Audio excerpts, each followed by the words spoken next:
Is the United States walking into a digital trap that could cost us the next century? What if the very regulations designed to keep AI safe are actually serving as a surrender document to our greatest global rival?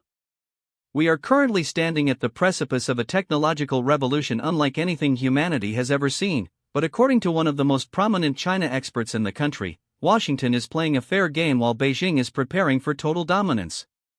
Before we continue, if you want to stay on top of everything happening in US politics and national security, hit that subscribe button right now and leave a like.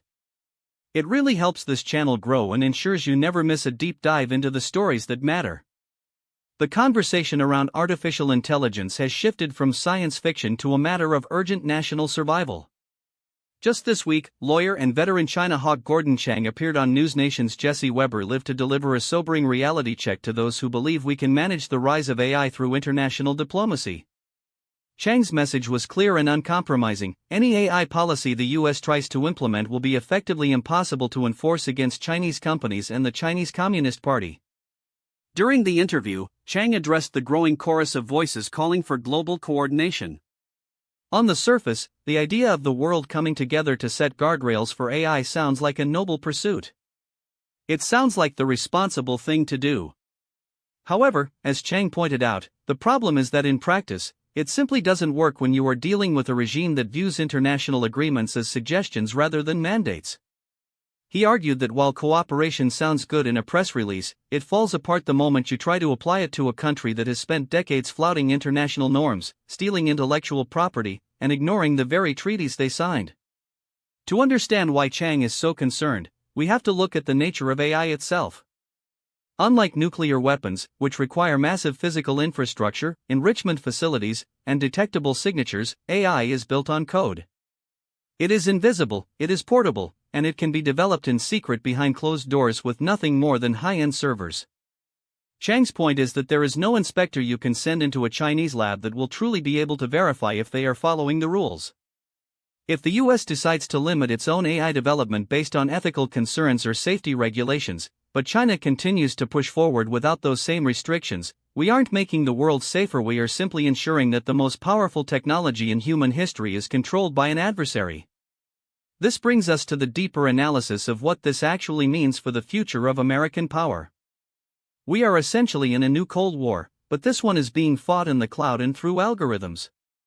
If the United States imposes heavy-handed regulations on its own tech sector, we risk a unilateral disarmament scenario.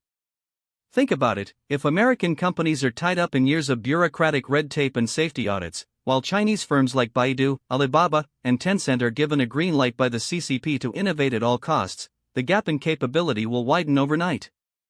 Who is affected by this? Everyone. From the soldier on the battlefield who relies on AI-driven logistics and targeting, to the average worker whose job may be automated by an algorithm. If that algorithm is designed and controlled by a regime that does not share Western values of individual liberty and human rights, the global implications are catastrophic. Gordon Chang is warning us that the CCP doesn't care about AI ethics. They care about AI dominance. They see this technology as the ultimate tool for social control at home and strategic leverage abroad.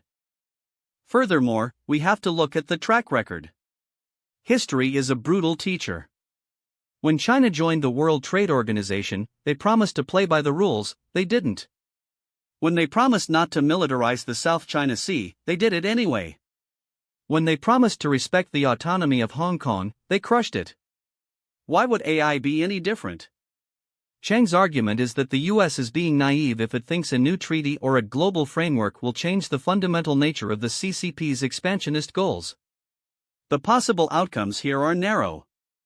Either the US realizes that it must win the AI race at all costs, even if that means moving faster than some regulators are comfortable, whether we accept a future where the world's digital infrastructure is built on a Chinese foundation. Gordon Chang's perspective is a call to action for policymakers to stop dreaming about global harmony and start focusing on hard-nosed technological competition. We cannot enforce rules on a player that refuses to acknowledge the rulebook. So what do you think about this?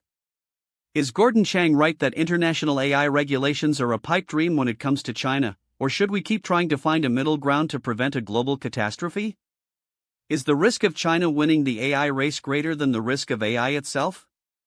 Drop your opinion in the comments below. I read every single one.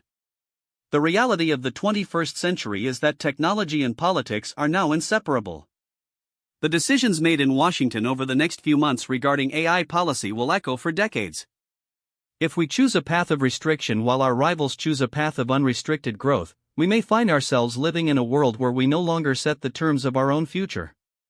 It is time to face the facts, listen to the experts like Gordon Chang, and realize that in the race for AI, there is no second place.